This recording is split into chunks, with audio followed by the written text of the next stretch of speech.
সভাপতি হতে না পারার অপমানে ৪৫ বছর বয়সে এসএসসি পাশ করলেন কাঠমিস্ত্রি নাসিমুল হক।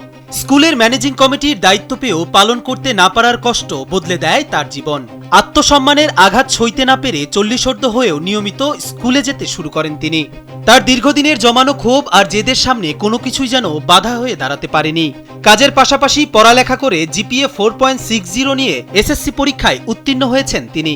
যদিও ২০০২ সালে এসএসসি পরীক্ষা দিয়ে উত্তীর্ণ হতে পারেননি নাসিমুল, সেখানেই থেমে যায় তার পড়ালেখা।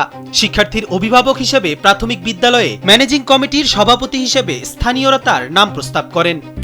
লিলি হুইপ চিয়া মিস্টি glowing body wash, secret two ultimate glow. শুধুমাত্র সার্টিফিকেট না থাকার কারণে সেই দায়িত্ব পালন করতে পারেননি তিনি। নিজের প্রতি নিজের অপমানবোধ আর মানুষের দেয়া দায়িত্ব পালন করতে না পারায় নতুন করে পড়ালেখা শুরু করেন নাসিমুল। ২২ বছর পর ভর্তি হন নবম শ্রেণীতে।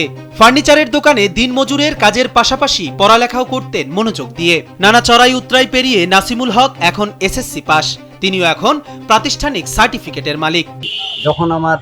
আমি যখন স্কুলে একটা ম্যানেজিং কমিটিতে যাই, তখন আমার প্রত্যেকটা সদস্যই কিন্তু আমাকে আপনার সভাপতি করার জন্য বলছিল যে ভাই আপনি সভাপতি হন, কিন্তু আমি সেদিন সার্টিফিকেট অর্জন করতে পারিনি, তাই আমি সেখানে আমি সভাপতি হতে পারিনি। আমি জনগণের কাছে ব্যর্থ হয়েছিলাম। সেদিন থেকে আমার মনে একটা ভিট আসে যে আমি জনগণের কাছে আজকে জনগণের কথা রাখতে পারলাম না, তো আমি এই সার্টিফিকেটই আমি বাহির করব।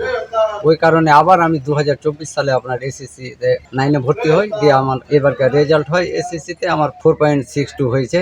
আমার রেজাল্ট খুব সুন্দর হয়েছে এবং সবাই খুশি, আমিও অত্যন্ত খুশি। আমি আমার মুখের ভাষায় বুঝাইতে পারবো না আপনাদেরকে যে আমি কত